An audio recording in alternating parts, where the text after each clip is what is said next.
what's been going on, man? Are we just in it now? Oh, we're in it's it. just It's happening. It's on. I'm just so happy it happens that way. Yeah, it's Dude, awesome. a lot has been happening. Oh, dude, awesome. You know this like things called like a day off. No. Oh, okay. Yeah, me neither. I've been trying to find out if anyone knows about it. But no, dude, no days Been staying off. busy. Been staying busy. Yeah. Yeah. And it's kind of neat because like, you know, when people are usually busy, it's, you know, a certain task just for a long time, or certain jobs are just one busy job. Sure. And I'm all over the place with doing the live sound and the recording studio that I've been doing for a while, and even helping out like churches, you know, doing pieces like that, or little one-off gigs. And then I just like to play guitar as much as I can, so that's been like a big passion project, like more often lately than anything.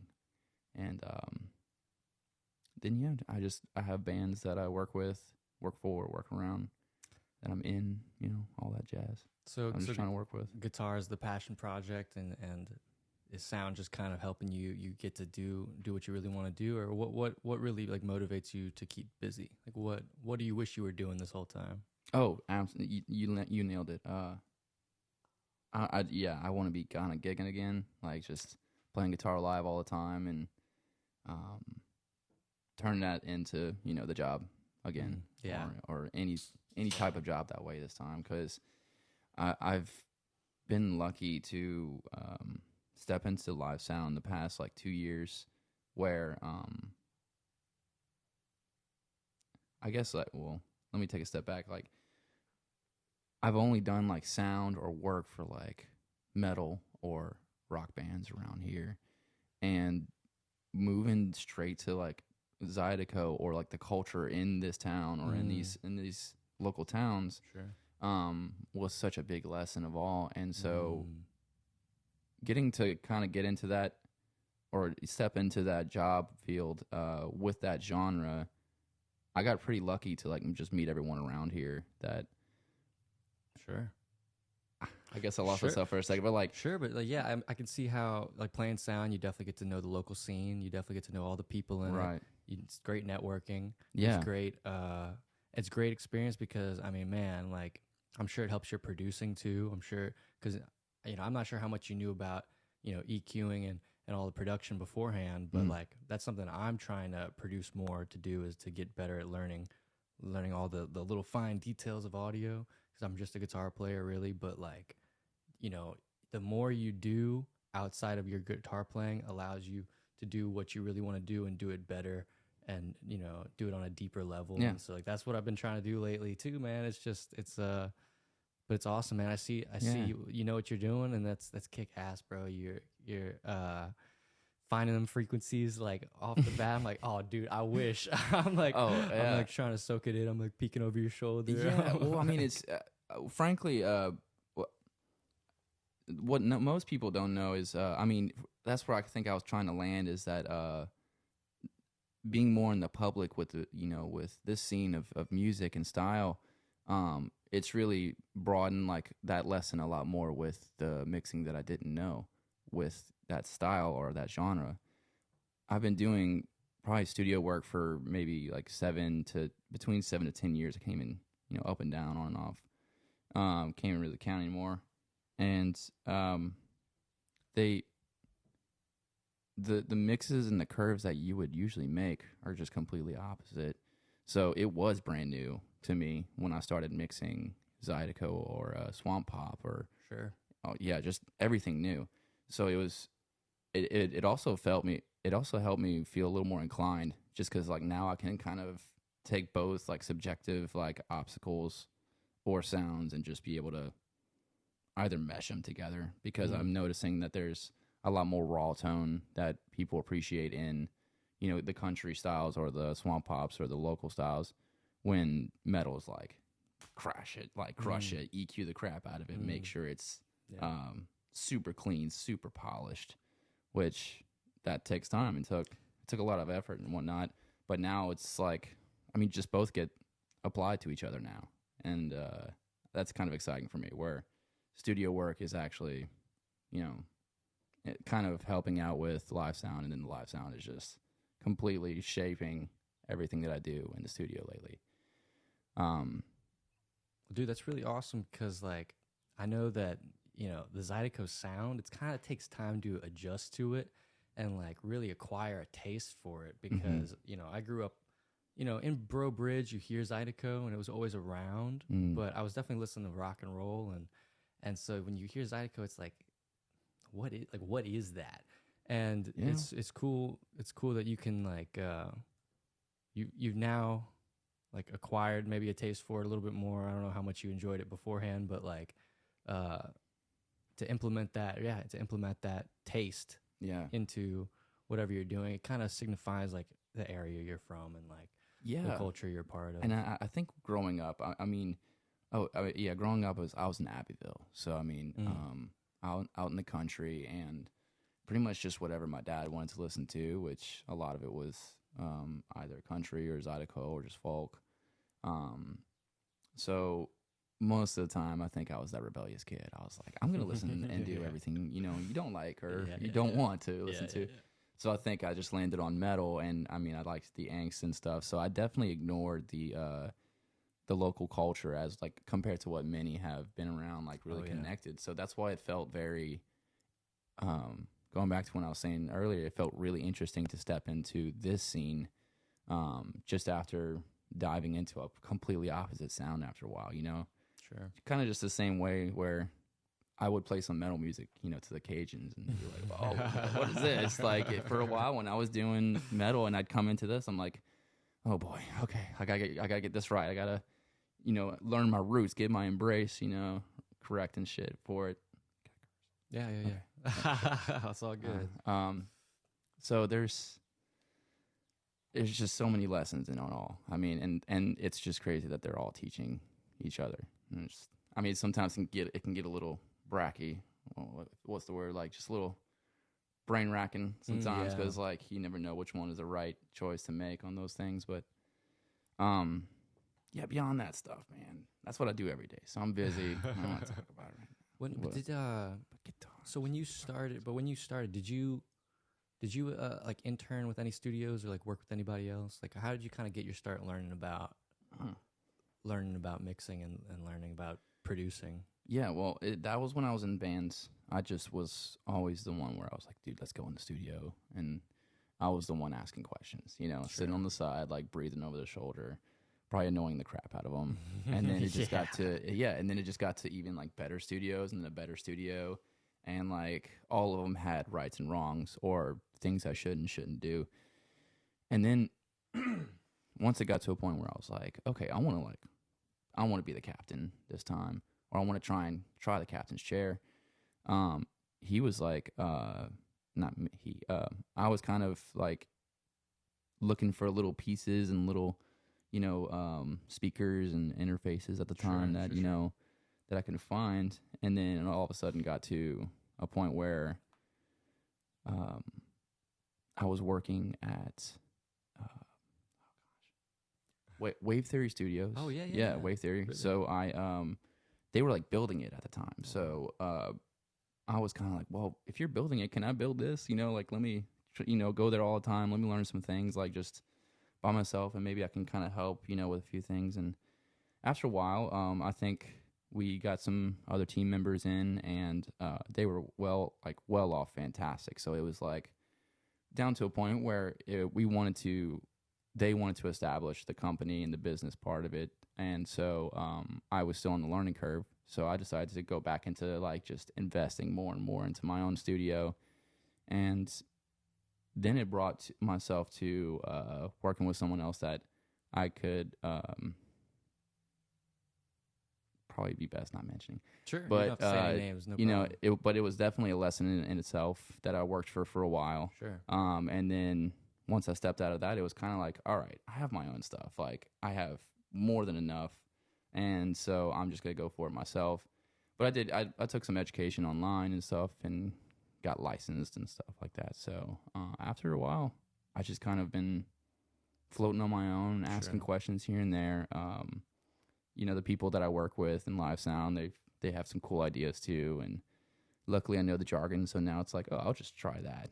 But I think I've run out of learning how to mix. I think I understand it. I think I can. I hear what I hear, and I love it. If it turns out good, then it's to me, then I'm happy with it. So, but there's been eagerness involved to make it sound good after a while. Sure. And you've been showing me some of your own stuff. It's been sounding pretty good too. So I know you've been busy with a bunch of bands too. So tell me about what's your newest passionate, like newest band you're proud of. What you got going on? Tell me what you really want the people to know about. Well, I mean, I didn't start this band. I joined this band called New Visitors about 4 years ago, and it's still not even like publicly notified that I'm really in the band. Sure. And I've been kind of wanting it to keep it, a nice little mystery. But after a while, it's just been like, all right, we're in this band. We're just gonna spread it and share the love, however it means. We don't need to keep it to ourselves. But we're gonna have some music that we've been recording for a few years, and just kind of slowly like developing it with whatever media we want to put on it, with music videos and stuff. And then we're just going to be releasing a bunch of songs whenever. And we're going to have a bunch to be able to provide, so it's not kind of a big lift off and then like some break in between. We want to make sure y'all got like you want some momentum media. Like we want to annoy the ever living crap out of people. So we're trying to corner every single marketing idea, every single person we think can be on the team. So it's been just like a development on its own for a very long time. And it's really interesting to see, like, just from like the non-public eye, like how much it's grown, and just how exciting it's going to be for us to be able to kind of come out and show off our little quirks and whatnot that we've been working on. But we're actually playing pretty soon in Lafayette for the first time, and we're going to be hopefully getting a good reaction out of that, and hopefully that kind of starts things off. And then I mean, man, I have a lot of clients in the studio and bands that I am close with, like my band Gloomkeeper that I helped out for a while and joined and played bass for.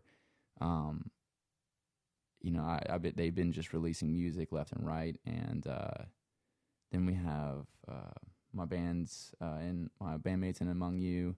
They've been like the same thing as New Visitors, just behind the scenes, just knocking out documents and paperwork and media, and so I'm just really excited for like when it all kind of unfolds. Like I think I might have to take some big breather or something to kind of feel the relief, but like I do know it's going to feel really rewarding no matter what it is. That sounds awesome, man. That's some fun that stuff. Sounds awesome that like you really are letting something mature behind the scenes, and you're really like developing this thing and making sure all your bases are covered. I mean, that's just going to be so rewarding, and from all if it's fruitful, from all the work that you put in behind stage. So I'm super excited for you, man. I'm going to have to check out your show. Tell me a little bit about this show coming up. Oh, so the show, it's at Showbox. It used to be the old Fast Eddie's, if like anybody doesn't know that. And we're opening up for Lovers. We playing for about an hour, a couple of covers, a couple of OGs, Nice. And we've been kind of just like knocking down most places that we know are like the people that would be interested. We'll go and hit them up and whatnot about it, but we're finding ways to people get people in, and then lately it's just been working on that like at home, just practicing guitar, hashing out the little details and the amps and stuff, and we'll probably have I think it's gonna be a fun time. Like we've been really hashing out, so we're gonna be probably starting around like I think 8 or 9. Sure. Kind of an early one. And then Lovers right after us. Cool, and man. Then I'm doing sound from back to I get to go right back to work.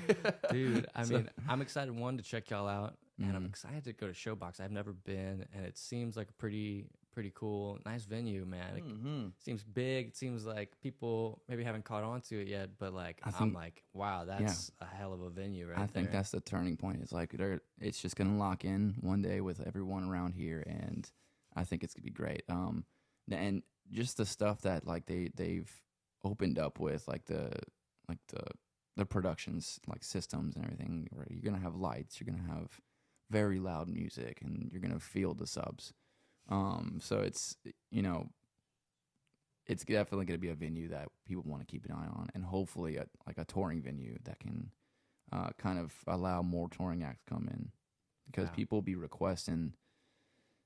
I mean, we've been even asking, like, I want my bands out in here in Alabama, or like big touring bands can come and play, you know. Yeah. So it's definitely worth a place one day for that. And I mean, yeah, I would advise anybody to check it out, because I mean, it's got, even just the vibe alone, Yeah. you know, it's well done. Yeah, that's Showbox on Congress right across from Raising Cane's. It's like, Yeah, like by the Cajun Dome, and then Yeah. you go behind Rouse's, you got a little shopping center next to the racetrack. You can go get your cigarettes. You know? dude, it looks beautiful in there. Like the lights, and I see videos of people. I'm like, oh my god, this thing gotta catch on quick, man. Because it's gonna be nice, man. It has been very slowly, and very luckily. I think the location is very authentic, very unique to open a place there. But there's just many knickknacks that are allowing it to be like one of the dopest areas, especially parking. the parking, man. Oh my god, I just thought about There's that. so much in the back, dude. So It's much great. parking. So I mean, that's the wow, luckiest dude. thing that most venues are missing out on sometimes. And it's got parking. the size and the park. Oh my god, Size and parking. That's awesome, man. That's great. Yeah. Yeah. Beyond that, that's our show. You know, that's what we're gonna be doing. I don't want to spoil the rest of it. You know. Sure. But Tell me a little bit about like the band instrumentation, what y'all got going on, and man, it's really alternative. Alternative. it's okay. It's alternative. No, I think so. I do. Maybe so. Brad, do you mind getting us some water? Thank you so much. We got New Visitors has been kind of alternating with sounds where we'll just pick up like a playlist and we'll be like, ooh, like this is a vibe, and then there's just gonna be either covers that we play of that vibe, or there's gonna be a song coming out that has that, from just very soft punk or very like Silk Sonic or something like that kind of stuff, Sweet, man. all the way to Breaking Benjamin, to all with like a little bit of metal taste. Yeah, a little bit of progressive metal taste. Not even all. Like there's very few. There's few that have that. Excuse me, let me close. There's few that I have that are they've got that progression in it, and that's because most of us are all rooted, from the heavier side. Excuse me. Oh, sweet. Mm-hmm. That's really cool, man. Does anyone else in the group have any like mixing or production experience? I don't believe, unless they're hiding it. But I mean, we've always been very open in the band to teach things. So like, yeah, like I mean, Alec is the singer, and Will is our guitarist, and most of the time they were like handling up, building like most of the equipment for sound, or even for the backtracks and stuff like that, where that kind of it kind of kept my hands off of it, where I can kind of stay in the in the creative of my studio and whatnot, and I just got to sit back and enjoy doing that. But most of the time, I think I'm like the tracking, the producer, like kind of the how does it make you feel, also engineer, where you can kind of enjoy the vibe in the place for the band as well, which has been that's been just really interesting on its own, because it's kind of it's kind of cutting the middleman out on that, because I mean we can just write all day, and we can record all day in my studio and mix and master if we want to, and that just saves a good amount to where we can really put our hurdles towards other things. Do you think there's something different about this band that sets it apart from other bands, like the chemistry or the backgrounds? Is there something you feel about this band that excites you? Man, you got good questions. Well, yeah, the dynamic in this band is very new to me.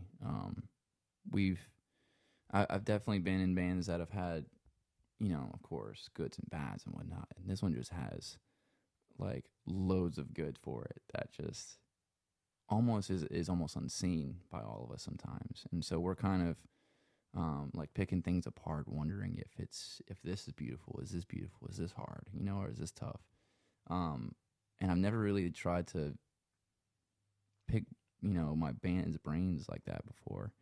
There's also like, just the style and the communication that we have on stage or when we're practicing is so, I guess it's a little more exciting. It's a little more free. You can kind of adapt to the song, whatever the vibe is at the place, instead of like have the song recorded, worked out, and learned this exact way. So sometimes the harder songs we might just be like, hey, we're gonna chill out this show, And I've never done stuff like that before. So it's like the adaptations that we've started doing in this band and the change arounds and the we can always be able to do this, there's no limit type of feeling towards it is very fresh. And knowing that I know how I feel sometimes, and I can get like certain ways and stuff. So it's kind of, excuse me. So it's kind of it can get a little overwhelming. I can set the bar really high for things sometimes, and it can really mess me up sometimes. So this one and this band in particular, it just has so many great lessons. That's awesome. I guess just beyond anything saying anything else, like it's just great lessons involved, and the guitar playing or like the position I'm in, like for that band it's just ever growing. It's been very nice to see me kind of develop my hands a lot better, even in sounds that like I did not expect to start playing. Like I haven't played Zydeco now. Whoa. I'm playing Zydeco and and metal. It's pretty cool, Snap. And then everything in between. It's pretty sweet. So just the lessons, man. Lots of great lessons in this band. Dang. Shows will come later. Yeah. I'll be like, one day the shows are gonna be sick. That's why I like this band. But dang. How did you really get like linked up with these guys? Oh man. Well, I can't get too deep on that part, but well, actually, it's kind of funny. Like, we all were just in bands, like around each other, and the dating pool was a little small sometimes, So sometimes, friends are like, hey, we're gonna share. Let me circle back. Bandmates, were enemies at one point, and then we made up because we were all realizing, we're all great at music. Like, we're geniuses, and there's that pool is small too. So it's like, let's hash that, that extra bullshit. Like, those bitches, man. Like, that's funny, man. That's so funny. So we were just, after that, it was just like, it was a good bonding. It started as like me not being the guitarist. It started as me being the producer. Just because like when the musicians showed up with the music, I was just like, dude, like this is insanely good. And then just the way it vibed in the studio itself was very special. And then it kind of landed towards like, I think him even asking like, hey, do you want to join the band? I was just like, nah. and then like a few weeks later or a few months later, I think I even like saw them play, and they were great. They were playing at the time. This was before COVID. And so I was like, okay, this is pretty cool. And then I think he called again one day, and he was like, I'm going to ask you again, like, do you want to join this band? And I was like, yeah, dude, hell yeah, I do want to do this. So it was just like a cool story of its own. I mean, like, you just never know how you make friends again, And so that's why you support the circle, man. You support the music. You support the bands you support the young ones too that are trying to start it off. I mean, the more enemies you make, man, they turn out to all be sometimes, or you'll just think there's enemies around the corner every time because of this community being so sharp and well known. Like,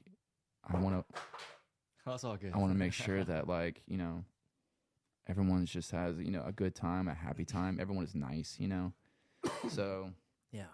Once like things like that were being noticed, that were in that circle, I was like, okay, like it's not the circle anymore. We need to clean this up. You know, like all this drama, all these problems, even from other things, other situations, like it just starts to become like just unsettling. So the people I like to surround myself with are like people like y'all that are just like Appreciate it. able, capable of just having the respect, the kindness, and just the excitement for each other, and there's a lot of people out there that sometimes like to compete, let's compete. We have to compete the right way sometimes, Yeah, absolutely. Competition is good, but, not when you got knives. So I love a lot about this band that I'm in, and I love that this band has taught me loads of lessons to be able to teach, to go out and teach other people or help other people, as well as just the opposite direction, where everything I'm doing with the live sound or anything I can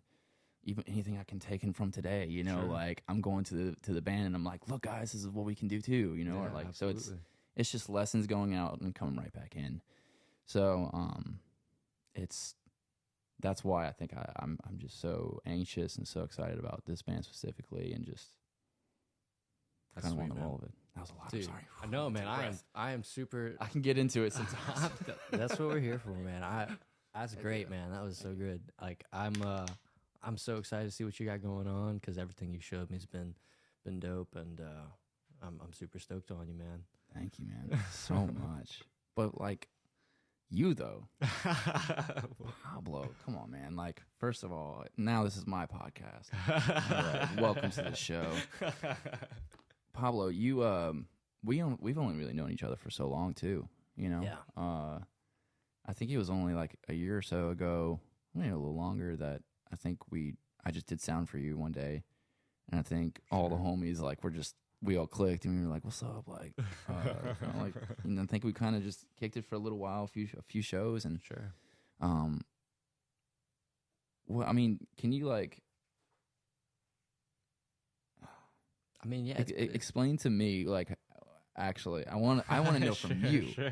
I want to know from you, like, where did like everything land when you started kind of doing solo stuff as of lately? Like, what did you did you decide off of like, I'm tired of it being done this way with a team, so I'm going to do it my way, or is it like, man, all of these things that I've learned from a team have been so exciting because they're doing solo stuff? Because I've always wanted to know if, like, pure honesty, like, are you tired of their shit? And then you're just like, I'm doing my own thing? Or is it like, man, wow, like, I just took the influence? Yeah, I've always been in a lot of bands, so there's always been a little bit of both of that. Because I always learned something from the group I was in that I was like, okay, I learned what I want to be like or what I don't want to be like. And I also was like, there's stuff that I want to express, and I'm just looking for the best route to express myself the best way I can. And if chemistry's not there, or the sound is not there that I feel is like fully like that I can fully identify with, then I'm just kind of uncomfortable. And lately I've been blessed to start finding myself and my own sound, and like, okay, now I know more of how I want to express myself and present myself to the public and present myself to the world.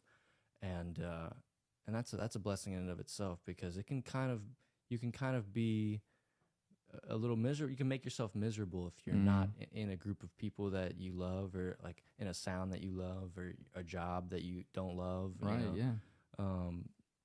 So I've been feeling blessed lately to be working with good people and making a sound that I can identify with. But,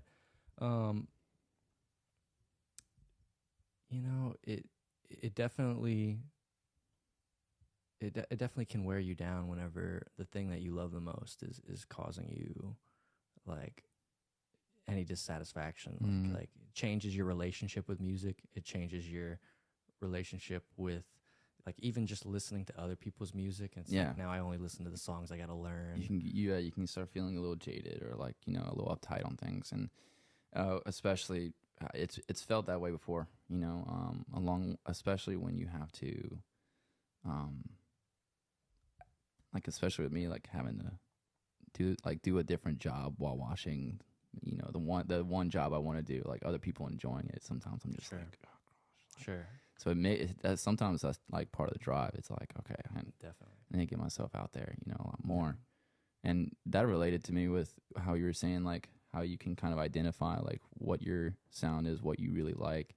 That's been the whole guitar thing for me lately, is, like, kind of just finding my own little place, because I've always been part of a team. Sure. You know, so it took a few people to be like, dude, you're a freaking individual. Like, be an individual doing this, and there'll be more, you know, situations for you to decide to do, instead of, like, only have to possibly follow what this team or what this effort has been planned to do the whole time. Sure.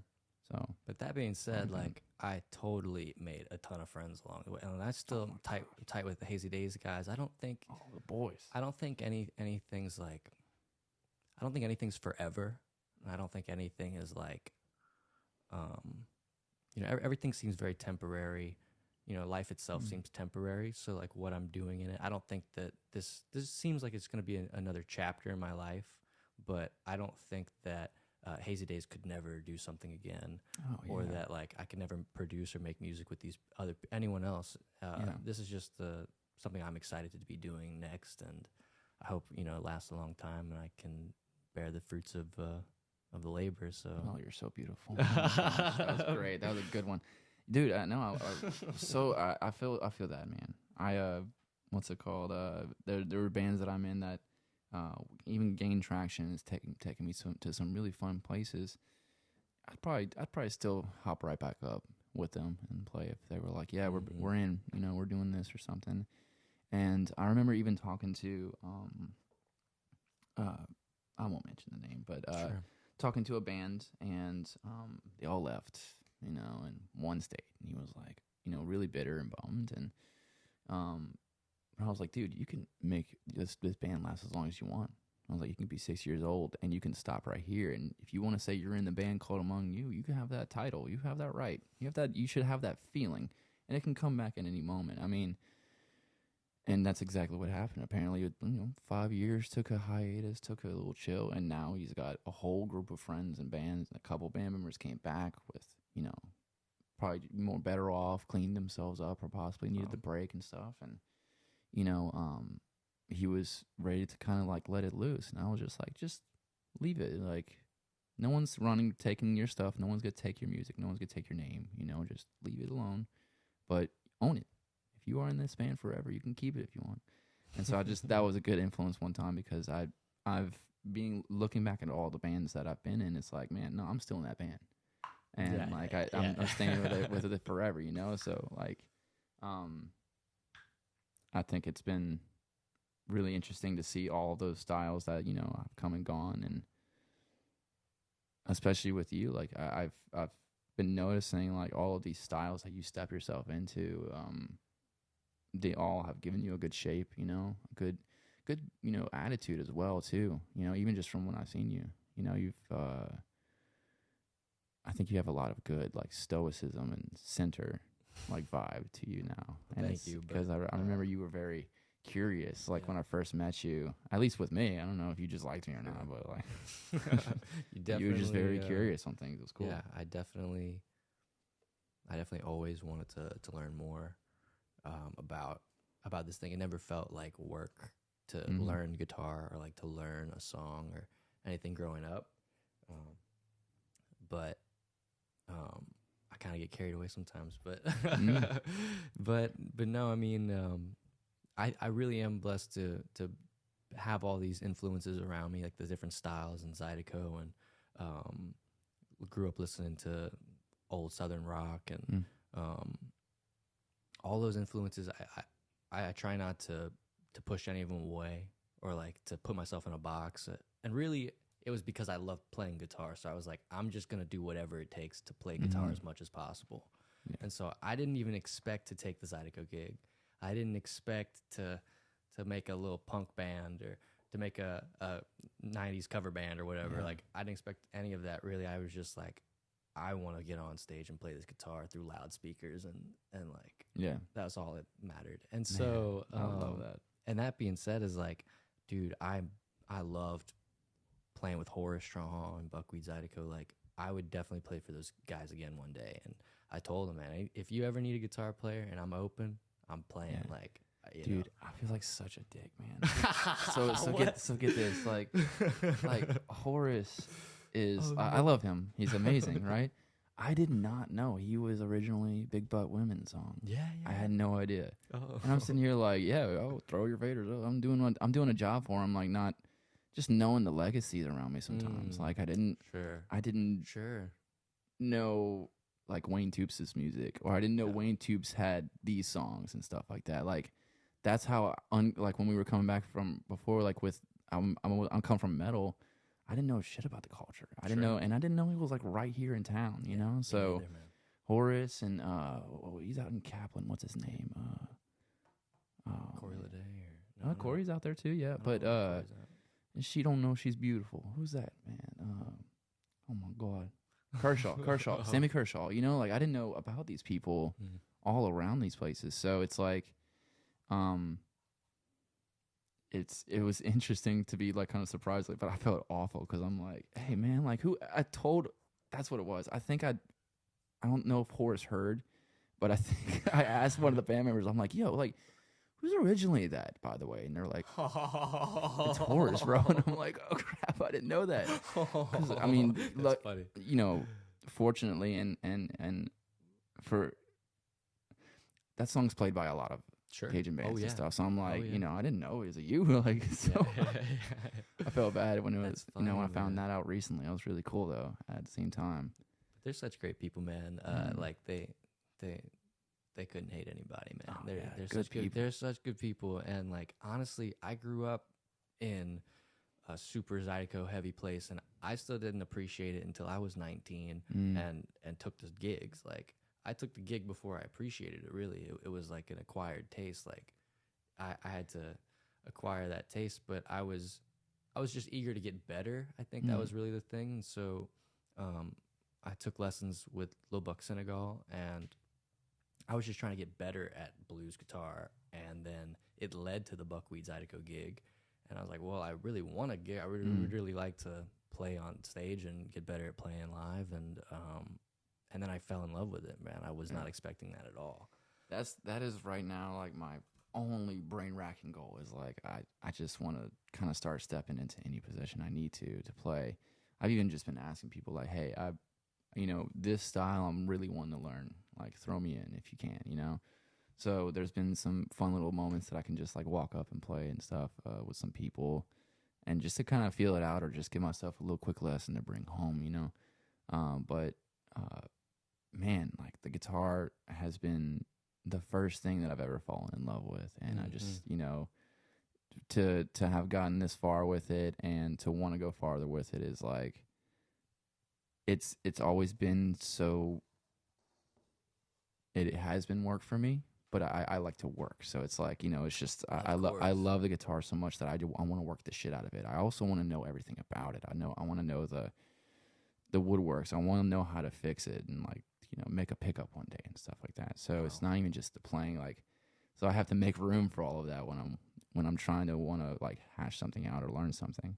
Guitar has been just that one job that really just enlightens me to a point where I don't care where it sends me or if it doesn't send me anywhere. Like it's just one of those things that I've always wanted to annoy the crap out of people with it, or be on stage, like anything I can do to be on stage. But sometimes I was always like, okay, my team, let's be on stage, instead of like, I'm just gonna go anywhere. So that's why you know, I had to start learning to be an individual about a lot of things lately. So man, guitar. Yeah, and I mean, playing on stage playing guitar was the first love before playing on stage. Playing on stage is like it's kind of cherry on top to like really hear your guitar through a loud speaker system and push a bunch of air. That's awesome. But I really like the interactions too. If I could never play on stage again, I'd still play guitar every day. Like I love it. So, but yeah, guitar has always been like the carrot dangled in front of me that's just driven me to do all this other work that I just like. If I could just play guitar for a living, like I'm gonna do whatever it takes to do that. Because I mean, and I think I agree, because especially finding out that like to do whatever it takes to just do that one thing, you got to know it all. So almost. much. You got to know So so much. much. And like it can get really overwhelming, and like yeah, you don't know about days off after a while and stuff like that. So it's like learning the business part to the, you know, the science to the actual physicality of things. Like you got to keep up with a lot of work. And so sometimes you just can't pick up the guitar and just only play. You got to know the cable work. You got to know the runs. You got to know where you're going. You got to know who you're talking to. And sometimes you got to, that's where the professionality comes out. That's where you start to, or the physical professional like side of you comes out, where if you can handle all of these little spaces, that's the reward. You can go play guitar, you know? Yeah, yeah. So it's just like, dang it, like I got to get this all cleaned up. I'm going to go play after that. But it's also just life sometimes, man. Yeah, it's true You know, too. life gets in the way, but I ain't letting it lately. I want it to always be playing, but it's also really interesting to see my addiction grow with my guitars. Yeah. I mean, I swear, I think this year, I think I bought like 3, and then last year was like 5. You know, I'm just like, yeah, I was buying a lot of guitars, and I mean, like, I think it's the best problem. Treat yourself. Yeah, I'll treat myself. And some people are like, it's not necessary to have that many. And I'm like, yeah, but you don't know tones then, if you're trying to say it that way. You don't know shit about tones, you know? Yeah. I want to know about all the tones. I want to have unlimited subjection to what I can do, like all the routing. So I want single coils. I want heavy humbuckers. I want vintage, you know, stuff. I want the new type of modern ones. I want the cheap ones to see if I can actually, like, still make them sound great. That's why I like all these guitars. And I always make sure I keep them of separate. I'm not going to buy like 20 Fenders or 20 PRSs. Like I'm going to, like I have myself a hollow body for a hollow body reason, you know? And then even just like stuff that are only single coils, or a humbucker that I might need with coil taps. And then one that you can't coil tap because it's brutally heavy stuff, you know? All of it comes into my place for a reason, you know? So it's a good addiction, I think. Yeah. It's a clean one, or it's a, how do you say it? A controlled addiction? No. Oh, sure. I'm trying to think of like the worst way to say it, but like a functioning addict. Yeah, it's a functioning addiction. That's okay. That works. Yeah. Oh, dang, bro. But That's man, not too bad, man. It's not too bad. Nah, 12. I'm gonna go for like 200 one day. I mean, like, there's people around here. I don't know if they'd want to know their names, but or if they want me to speak their name, but there's one man around here that has like 500 guitars, and I've walked into his home before, and he's using PRS private stocks and like Fender American, like old school ones for coffee tables and nightstands. Like, I'm talking stacks of them, like in their cases.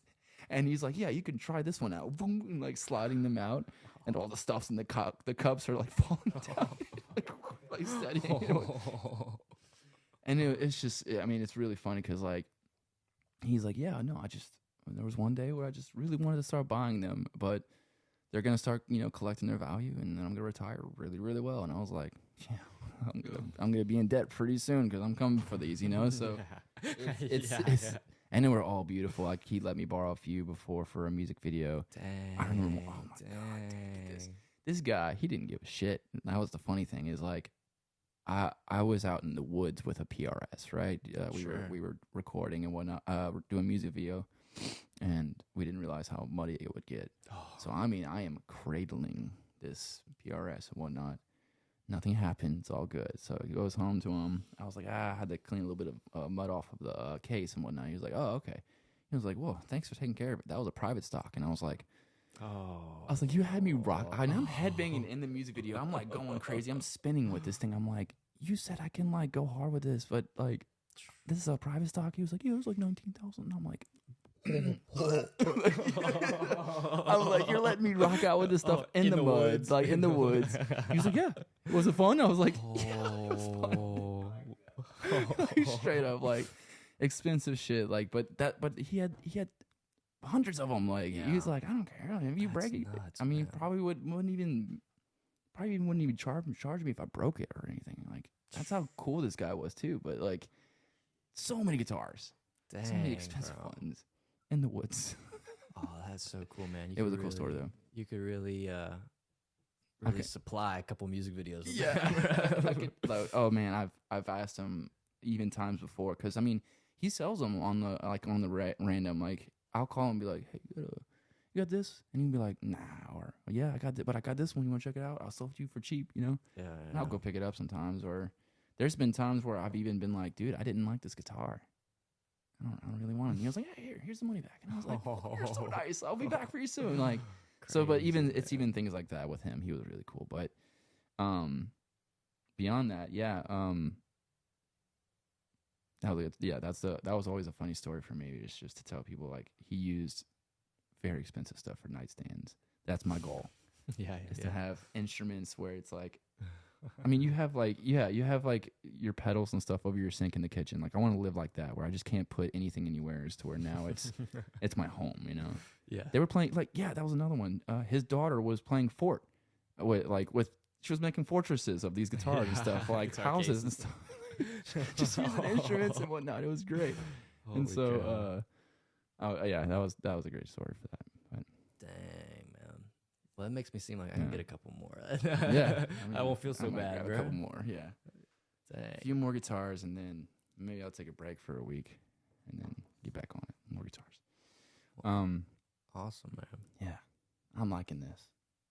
I was a little nervous at first, but this has been kind of fun. You know? Yeah, man. It's I don't really care about dead air or anything, man. I'm just like, let's just have a conversation and just being who we are, because there's so many people in this area that are just kind of bigger than life. Like you can't even really believe some people are real. Like Gerald Grunig. Lee Allen just had him on, and there's so many people around here that like surprise me when they even say, I mean, that are even like on the radios, top 40s. I'm like, from Lafayette, and I'm like, where's that? You know? Yeah. I grew up with Lauren Daigle a little bit, and like we got to even play and hang out a lot. And we were gonna start a band and stuff, and she one day called and she was like, I'm going to Nashville to do this record, and I was like, ooh, like go. After that, I mean, she's top 40s and stuff now, and I'm like, where did that come from? Whoa. And so, great on her. I'm so proud of her. Wow, and she's such a great soul. But like even just beyond that, like I didn't know even a lot of big metal bands were from around here, or even just Louisiana on itself. I mean, we have New Orleans, man. Yeah. The things that have come out of New Orleans, I wouldn't know where to start, and I'm not that smart on it either. I know that there's things that I've just left New Orleans that have created a sound for today, for a lot of people. Oh, yeah.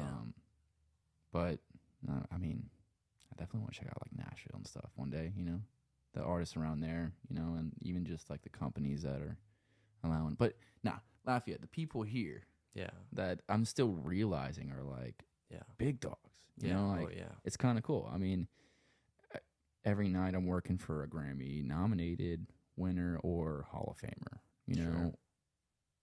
And 90% of the time, it's pretty cool to realize that these people have really, done their part. They've done their work. And it influences me. Like, I didn't even think I wanted to until, like, a year ago. Like, I kind of want to see what it's like to win a Grammy one day. Or, like, I want to work my ass off so hard that, like, I want to be in the Hall of Fame. Mm-hmm. That's why there's no days off. You know?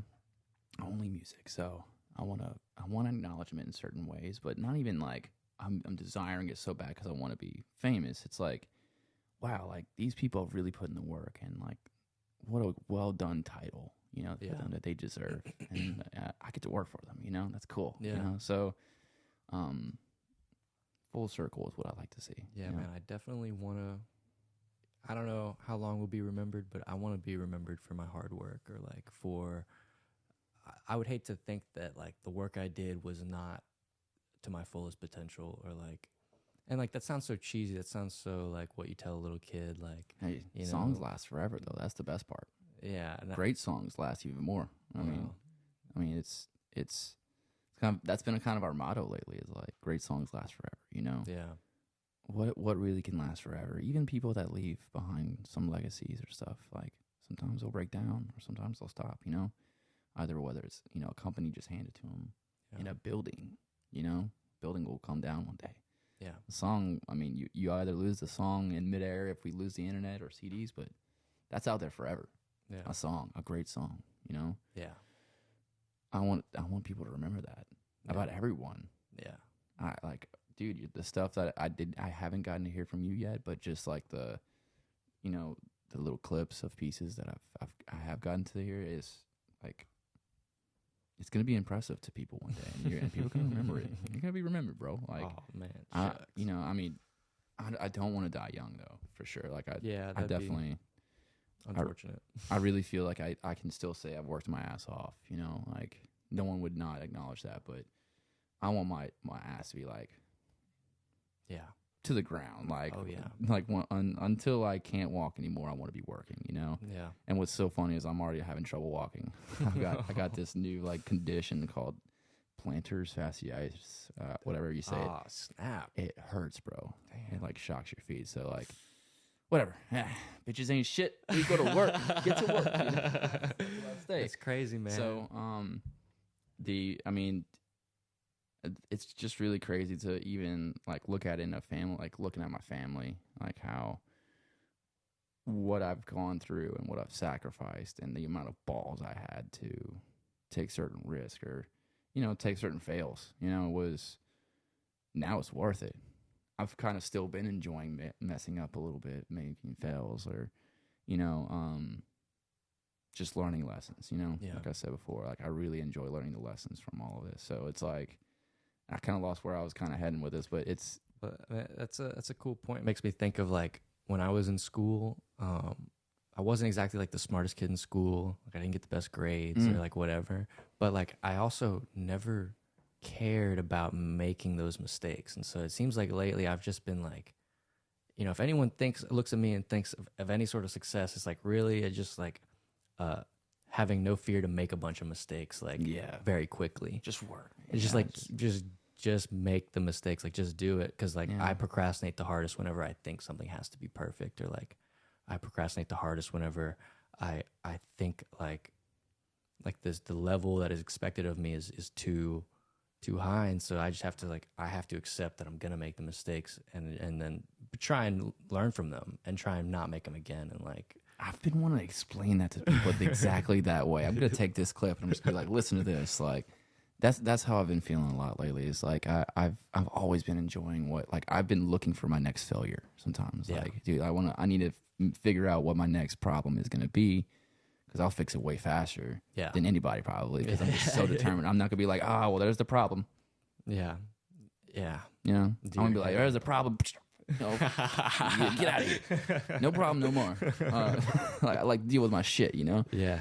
So I mean, everyone, of course, is on their own pace and whatnot. But like, I've always wanted to definitely come off as eager. Like I'm an eager person. I want to be determined. So like, whatever I want to be remembered for is just like, the hardworking pyramid. You know, just determined and sometimes anxious. You know? Even if no one remembers it, or even if like there's no one to remember it in no time, like if civilization crashed and stuff, it's like I still would reap the rewards of putting in the kind of effort it would take to you know, be humble enough to learn from mistakes or to like to grow. I mean, so almost selfishly, like even if I'm not remembered, like that's probably okay. Like I really can't bank on anyone being around to remember me.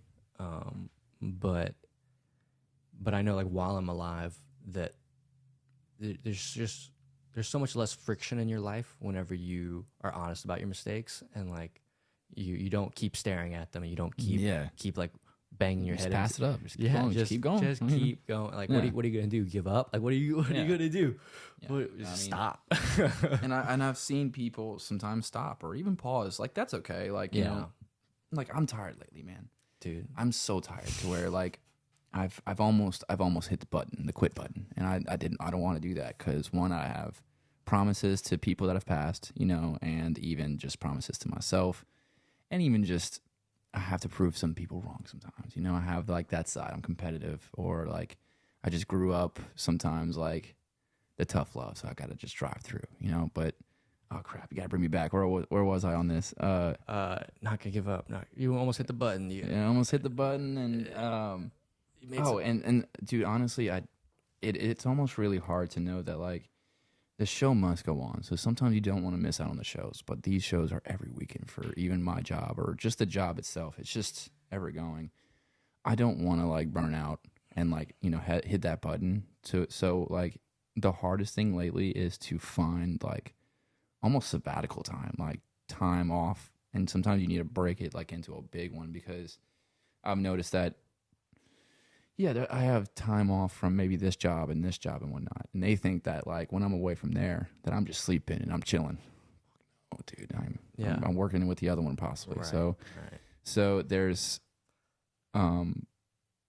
just gonna be those pockets that I have to like find, like seasons that I'm gonna have to like learn, where it's like, all right, you ain't finding me for probably 2 or 3 weeks, you know, or I might even just be in town, but I am not doing anything for you, you know. I'm just, don't call me, I'm not answering. Yeah, I ain't answering, you know. Like, I mean, it makes me bitter that it has to be that way, but like, because I mean, I guess I just grew up sometimes where like, you know, if I had a day off, like I would treat it as such. I need time off, but these days a day off is like sleep as long as you can, you know, and then wake up and go back to work on something. Yeah. And so sooner or later, I just don't want to end up having to force it, you know. So that's been the new thing, is like learning your burnout, learning that like you can possibly get rejected and fail, fuck up, whatever, 20 times in a row, and that's gonna defeat you like massively sometimes, you know. That'll make you like forget all of the good results that you've built so far, you know. So some days have happened like that, you know, lately, because like you have to serve a lot of people sometimes in this industry. You have to make them happy sometimes, especially being a sound guy. Like, you know, you got to help a lot of people. So, hey, what about this? No. For a lot of things lately, it's been like, okay, I'm gonna just go ahead and breathe. I'm not gonna speak my mind. Like, my mind is tired probably. So, it's just it's getting there sometimes lately. So dude, I wanna learn that. Teach me how to take a break, man. Trying to find someone that can just, or just knock me out and then like ship me somewhere to be like, you just walk back. Like, that's your time off. Sorry, Chris. Marcus is in Peru right now. He's walking back. He's swimming right now. he's busy swimming. Oh man, no, I mean, dang, man. Yeah, I wouldn't mind that actually. Yeah. But Peru, Costa Rica. What? Oh man, Costa Rica. I need some sun like that too, like just some minerals. Yeah. I mean, weather's been good lately. First of all, you got white light in here, and then I'm just pale on top of that. So that's we'll edit you spray tan on. Oh, dude, perfect. I should put some more like put some words and shit on here too. Maybe you look finish up that sleeve, bro. Yeah, bro. Put slut right here. Sorry. Well, yeah, but I'm working on this too. That's kind of fun. Oh, it's so nice. This hurt like so much. Oh, I had to give up after like 2 hours. So he's got to like copy paste a few things and whatnot. But yeah, man, I'm into Naruto. I'm into anime. Sweet. Love anime. So I'm gonna just animate the crap out of this arm. Oh, word. And it's just so cool because the tattoo artist, I record him. So it's kind of like a nice little flip right now. It's like, you know, oh, nice. Come record, you know, I charge you this much, just put it right back onto my arm. So yeah. I'm hopefully going to be like covered very soon. Sweet. My mom loves it. Oh, that's awesome. No. Sorry. She's like, I had to warn her, and she's like, oh, it's very hellish. And I'm like, it's not that. Don't worry, it's not the devil. It's very hellish. Christian families, you know. I love my mom. It's okay. Yeah, dude. But I love my arm more. I'm bracing my parents for the tattoos that are yet to come. But who did you work? This is Garrett Johnson. He's done quite a few of my like on this side. He's done my sleeve. And I think I've just stuck with him. One, he's been just a great friend for years, and then along the way, he's just music guy, music scene guy, and tattooed all the musicians around here sometimes in that scene. So I've loved watching him grow as well. You know, like he started me about 10 years ago, and like I can show that off like crazy, but like just the difference already is amazing and uncanny. Wow. So I can't wait to see him keep going on it. But sweet. It's gonna hurt. Dang, man. This thing was a marshmallow when I did it. But ooh, snap, bro. Yeah, I'm definitely into some tattoos. I really like American traditional style. Just be sure. You know what you're getting. Be sure. Yeah, well, and I really want to go to an artist who I'm sure about, like, because then I really almost don't care what it is if I know that the dude is sick. Like, I like Jimmy Snaz a lot. He was on that show Ink Master. Oh yeah, and he was like one of the best American traditional style guys, and everything he does just looks real clean to me. So I was like, oh, dude, but he lives in like Boston or Salem or something like that. Like, he lives way up there. So hopefully one day, dude, one day I want to book a show out there and then get the appointment before. Dude, what's funny is like so my old band was Amaretta, and I think there was one time where it was like our first show out in Dallas. It was a Dallas place. And I think we were really stoked. We were opening up for a certain band, or we were like linking up with some homies and stuff. And so like a few of us got tattoos. I don't think I did. I think a couple of them did. But this place, when you walked in, I mean, had awards like all over the place. I'm talking like a whole shelf full of just awards around you. And I'm like, oh, okay, this place is pretty cool. And I mean, like, all of a sudden, like, they're paying for their tattoos that are like, maybe the size of this one right here, $600 for like an hour. And I was like, whoa, damn, that's a lot. So that was pretty cool though. I mean, they were kind of, it was the name, so it's like, dang. But they came out really clean, and it was a traditional style, and it was like, even just the shadowing and the work it had, like, well done. But it's like, whew, the name. So like sometimes like the Ink Master stuff, or like Kat Von and stuff, like I like to look for those styles around here possibly. It's just kind of like one, support the locals, and then two, like sometimes the locals got it. So you just really find the relative kind that you want to go for. If you want a traditional person, like Garrett's got traditional kinds. Like he's got it down pretty good, at least even to my feelings. Like I'm happy with his style because he can blend it sometimes. He makes it traditional, but also like he can color it up to make it a little processed, a little 3D almost, But yeah, if I get impatient enough, I'm gonna end up local. But I mean, I got a tat on my butt from what? Yeah. No way. Yeah, from. Show us now. Do it. No, I'm kidding. To show you after the pod, but yeah, it was kind of like a test run to see if I was gonna get a sleeve or not, and so I'm just waiting for me to forget about the pain enough, and then two, like get impatient enough to like really want that sleeve. But, but it wasn't too bad, and it was a 2.5 hour tat, and that's probably a big tattoo on your butt. Yeah. See this. I've only seen like oh yeah, look at my butt tat. This dude's like, I have a butt sleeve. Like what would you even call it?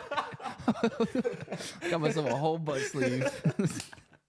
Cheek sleeve, whatever. I don't know. Yeah, I like that. Hell yeah, dude. He's like, no, I invested in my ass, bro. That's a good stick and poke, man. Hell yeah. It was kind of a cover up from a stick and poke. Oh, really? Goodness, that's great.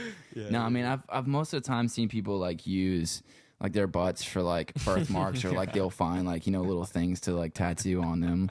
But like, dude, this guy's. I can't wait to see this now. I need the whole thing, but. Yeah, I mean, tattoos, dude, it's so funny because I still get, like, hatred sometimes from people or the looks. Just the area. Especially even, like, in the cultural areas, like, in our genres and whatnot. Like, I'm used to my genre, like, tattoos, So, sometimes you just see, you see in the older crowd sometimes, and they're like, whoa. And then I even work at church, So, like, I have to sometimes just like, how are you? Instead of like, hey, how's it going? Or even just like, I want to respect them for it, but at the same time, it's like, yeah. I mean, I'm not doing it to harm them, and Right.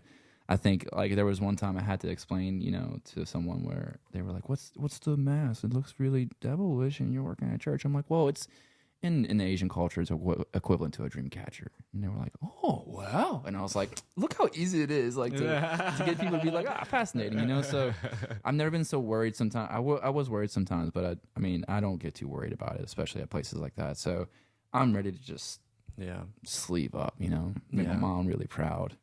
And just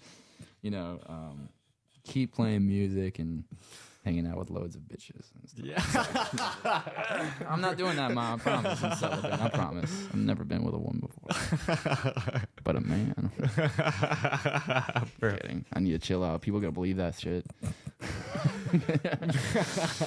I guess I'm not nervous anymore. Let's just start this whole thing over. Let's go. It just started. All right, so your butt sleep, right? Bro, no, but like, dude, I grew up in the funeral business, so like, oh man, I definitely had some baked in hesitation for sure, because like hesitation about what? It was tattoos or I see. Because like working in the funeral business, you gotta be pretty conservative, pretty clean cut, and like that was my family's business for 100 years. And then I'm like, was it really 100 years? Like, oh wow, yeah, man, it made that's a lot of 100 years in 21. Wow, 2021 made 100 years. It's a lot of work. I mean, so like what? So you're talking about tattoos with like presentation. Well, and like just being presentable and whatnot. Like, yeah.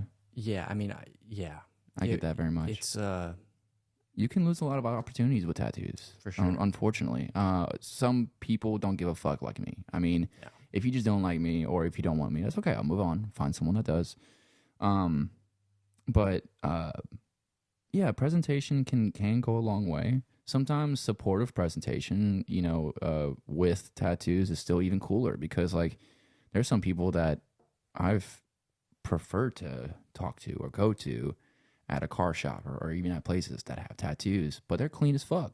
They're cleaner than the other guy that doesn't have them sometimes because the other guy's, busy with donut crumbs on her chest or something. Sure. So, for me, it's just how you present yourself. Sure. So if you're a kind person, like, don't worry about my skin. Just look at my eyes up here. They're up here. Yeah. The same thing. Like eyes are up here. Like that's the human you're talking to. So, I mean, in support for you, fuck it. Present yourself how you want. Yeah. And you have the brains for, any type of job that you want. So sure. You got the brains for guitar, bro. Tat up, bro. Like you're in the right field. Yeah. But I mean, I know you're part of the funeral work and whatnot too. I mean, hey, show up a new guy with like, hey, I got this stuff. I'll take care of your dead parents.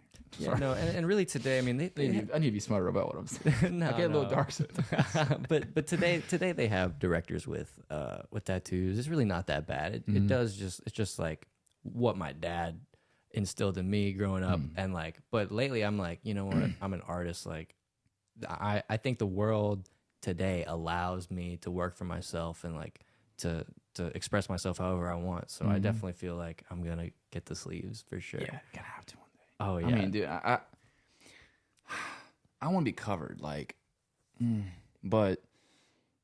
And there have been days where I got really drunk and was like, a face tattoo, let's go get it. And I'm so lucky, so lucky that I had smart friends around me,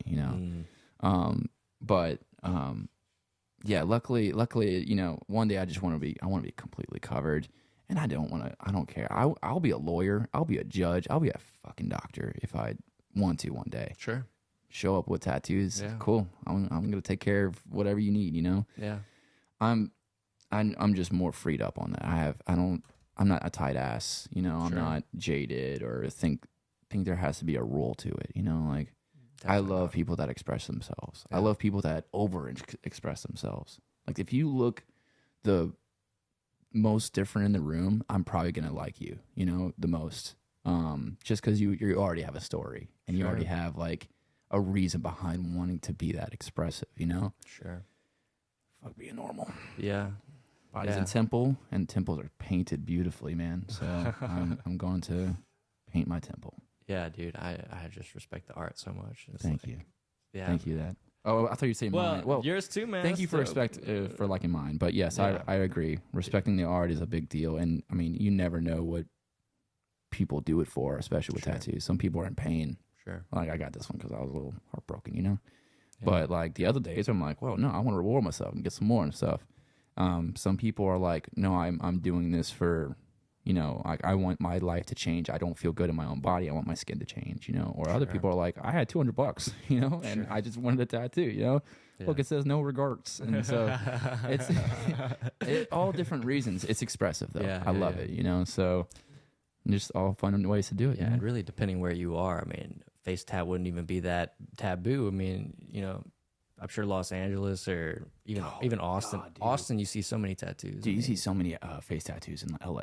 Like when I was out in LA, I mean, I think that was where I almost got one. You know, so you know, I'm glad I didn't. But no, out there, it's almost really nice because like I did get shocked a little bit. You know, because people were even shocked by me when I was like, yeah, I'm from Louisiana, and they're like, whoa, I can hear your accent, and I'm like, what? I don't hear shit of an accent, bro. Like, maybe they do, because I heard it out there. They have, I mean, when they spoke to me, it was, oh, what's up, man? And like, LA, like, and I'm like, you have the accent. What are you talking about? And they're like, dude, no, you got that Cajun accent. I'm like, no, I feel really city boy sometimes. Anyways, so there's like pieces to that, and then where, I mean, out there, it was really interesting to see the culture, you know, culture change. And so tattoos out there are like required at a job, you know? Oh, yeah. And it's great. You know? it's required. You're fired if you ain't got these. What is this, a quarter sleeve? What are you doing? What are you doing? Hey, that says no regrets. It's supposed to be regrets. You fucked up. You fired. Come on. Come on. No, that's it. But it was really cool to be out there just to even talk about that. I was recording.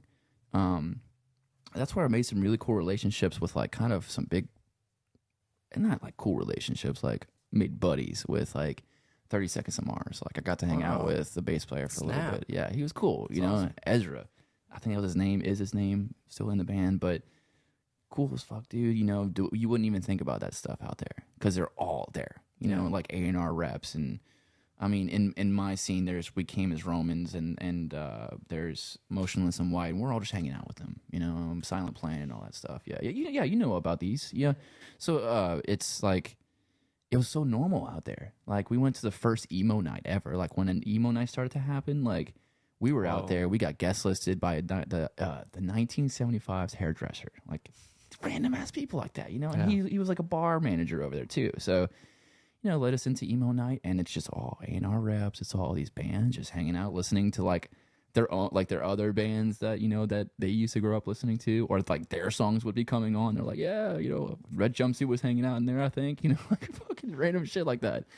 So, LA is just like you're in it, you know. Yeah. So it was an experience of its own, and then just living there, like, was a skateboard. That was my transportation, a longboard. So you kind of had to find the localities, but I mean, right off Hollywood Boulevard, hell yeah, that shit was fun, dude. Like it was.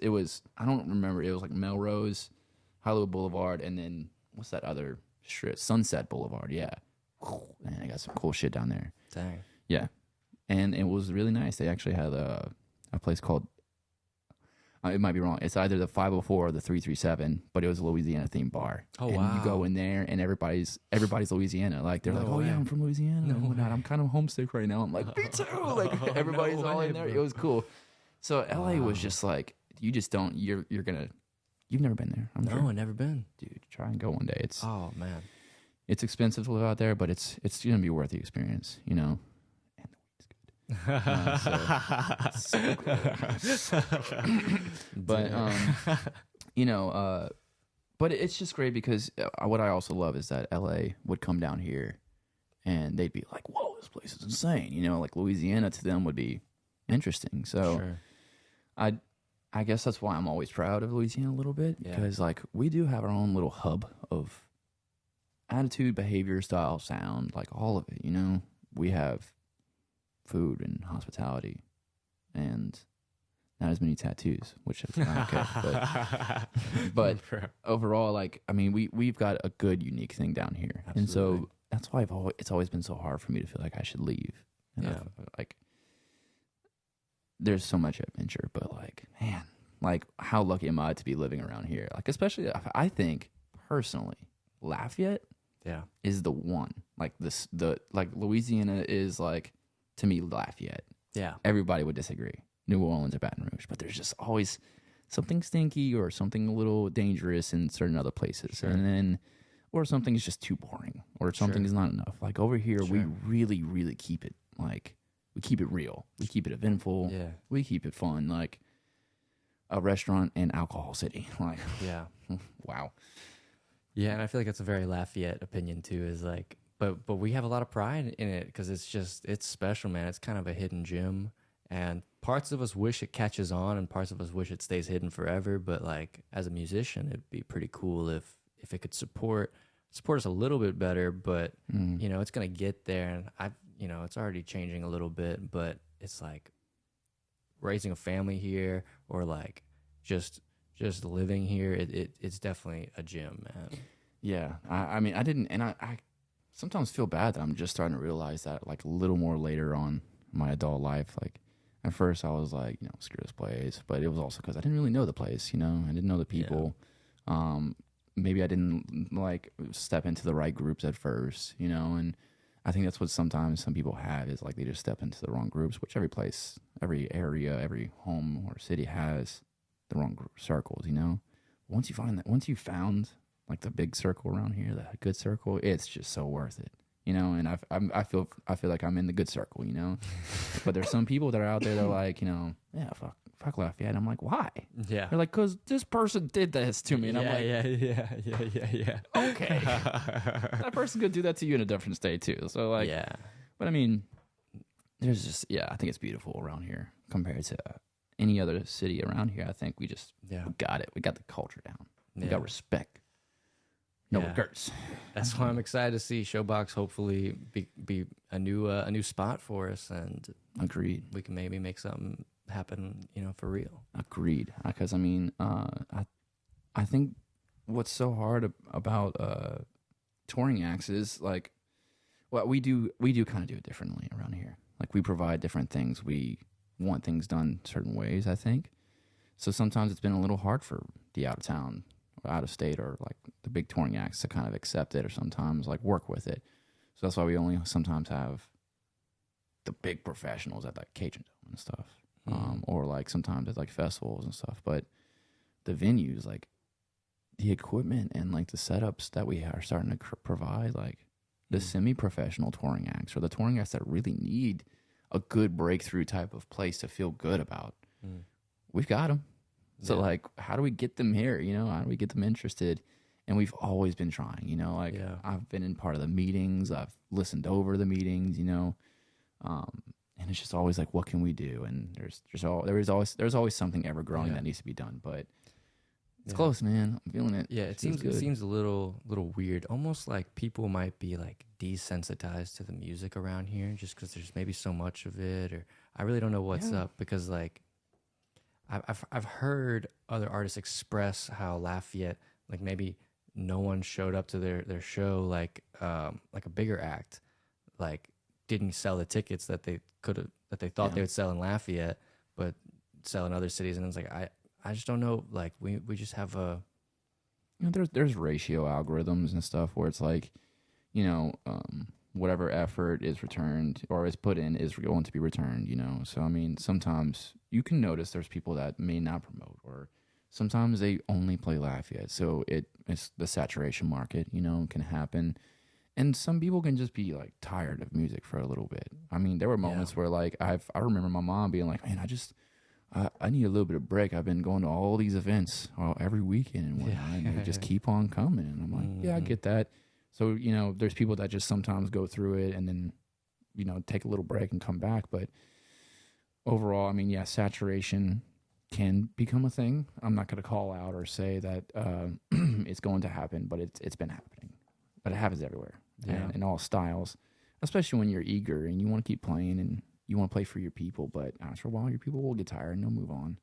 You know, so you have to kind of like branch out and find places. But I am blown away by how many like festivals or just events, not venues, like just events are happening every single weekend. I just keep on listening to them off, and I'm sitting here like, dude, that's a lot of weekends, like a lot of money and a lot of events, and they just kind of keep coming. They keep coming, so it's like, and now they're like on top of each other. There's, I mean, even just for like on my calendar. Sure. You know, I see everyone's schedule, you know, for my job being engineering, right? Sure. So we're going to do all these shows, and so it's like 5 to 6 of them every night, you know, sometimes. Sure. So like there's 2 festivals this weekend, and there's like 3 big events, and then there's a touring act that's coming in. They're all going to have to like compete with each other, or they're all going to like float between each other. So yeah, you don't really have, you're not missing out on entertainment. So when people think, you know, Lafayette's boring, slap them in the face and tell them you're wrong. You just ain't looking. Yeah, you just ain't looking. And that's the other part. Is some people are so ignorant that like they've been like, there's nothing fun around here. And I'm like, I have a whole list of it. Like, have you looked at this? And they're like, no. And I'm like, cool. That proves like you just gotta kind of look a little bit, you know? Like, I mean, there's Google shows nearby. You know, there's bands in town for that reason. They have that app, Bands in Town, and yeah, it probably said Pablo was playing at Blue Moon the other night. Like it just has that moderation to it, or whatever stuff like that, like to be able to promote or to even keep you informed. So, I mean, the only reason I know about all the events is because we're booked for them and stuff most of the time. So it's a lot, man. So back to answering your question was like just saturation can be involved. That can create it. And even sometimes, like, you're not changing, like, artists won't change it up a little bit sometimes. Yeah. Not to blame them or anything, but, like, there's that sometimes I've seen the same set a lot, you know? Yeah. You can change it up, have some fun with it. Maybe even change the order. Maybe that'll do it, you know? Or, you know, add a sound to this song or whatever. I think I was talking to you about that earlier, where it's like like the songs that we do, you know, we adapt to whatever the crowd is doing. You know, and I haven't really been seeing that a lot, especially with people that I work with. And I think that can really give them a little bit of enlightenment, too, for just personally, not just for the crowd. But I don't know. What do you think?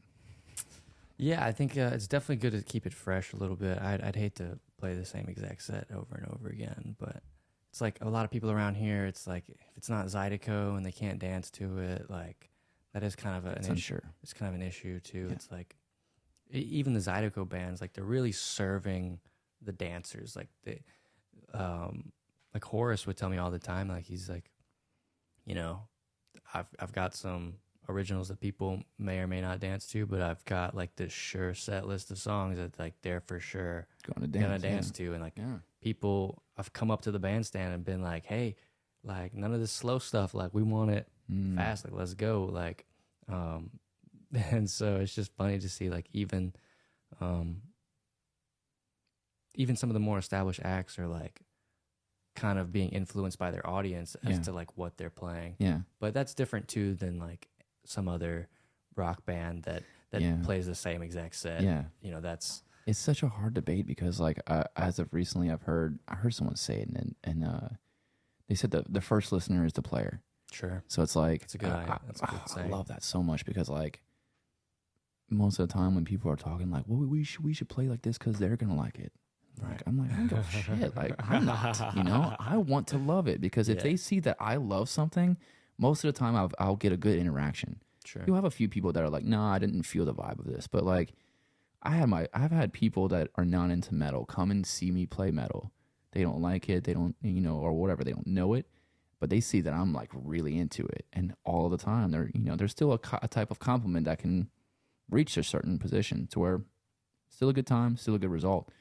So if Horace wants to play those songs, or if someone wants to play these songs, like do it because you love it. You're the player and you're the fan, you know, you're the first fan. So I mean, I understand the money business and stuff, you know, like what's the catch for the other people, but the catch is you know, if they just want the real you. And if you're not feeling real, if you're not feeling, you know, honest, you'll see it. So if Forrest wants to play, all these fast songs for the people, it can turn into. We should stop name dropping. But if an artist wants to play whatever they want, I mean, I would hate for the fans to kind of like control it, Sure. because they would just turn out to be unhappy themselves, and then all of the fast and slow or the songs they want to play will turn out to be like jaded or whatever as well, No, and Horace has really been like pretty great at showing me like what it means to be like unapologetically yourself, and like he is so himself. Right. Like he's so himself without asking for permission. Like and I love that about him. That's very true. I've never been told anything of that by him, but like just looking at him and like even just how he just kind of lets his artists around him like just be expressionable and like freed up. It's dang, you're right. Yeah, that's a good way to put it. Yeah, he's always let me be me, and it's been it was so great working for him, man. Yeah.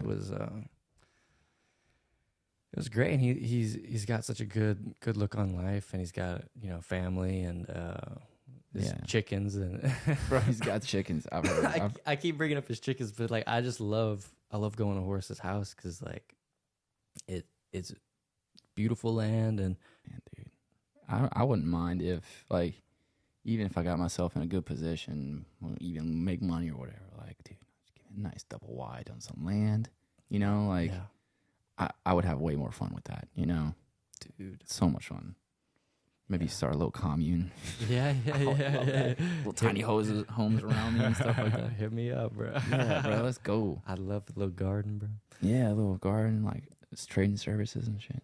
Yeah, but it would be like really random services, like this guy knows how to make a rubber band. Like we're gonna need him one day. Like this guy does tattoos. This guy knows how to spoon feed people really well. He says, "Here comes the airplane," really good. Got to keep him here. Dang, man. Well, I'm excited for what you got going on, man. And thank you, man. I hope people come check out your shows. Let people know what you're doing again one more time. Tell us about your show coming up. Oh, new visitors, March 31st. It's a Friday night. I think we start at 8 o'clock. And some good classic rock songs from all-time eras. And then some songs y'all never heard from us, Sweet, might be interesting. There is one that might have a very, very low tuning. Oh. Like really nice. Like double drop C maybe? Oh, got balls to it, but... yeah, no, it's going to be a fun one. Lovers is really cool people, too. They're going to be closing out the night with us. And, I really hope... I want you there. You too, my boy. I'm there. Come on through, man. I want y'all there. It's in the calendar. Yeah, I'm nervous, too, man. So nervous. I set the bars really high sometimes for what I do, so, like, you might be seeing me puke a little bit a few times before the show. I'm sure it's going to be great, man. I appreciate you coming on, man. Thank you. And, so when do we start, by the way? We're doing the podcast now? Okay. I'm just enjoying this very much. Sweet, man. We'll do it again sometime, man. Yeah, man. Hopefully we'll have some music out and stuff by then, and we can talk about Horace some more. Cool, man. Horace is so cool, bro. But right on, man. Thank you, man. Thank you so much. It's a good spot to end it. Yeah. All right. Bye, everybody.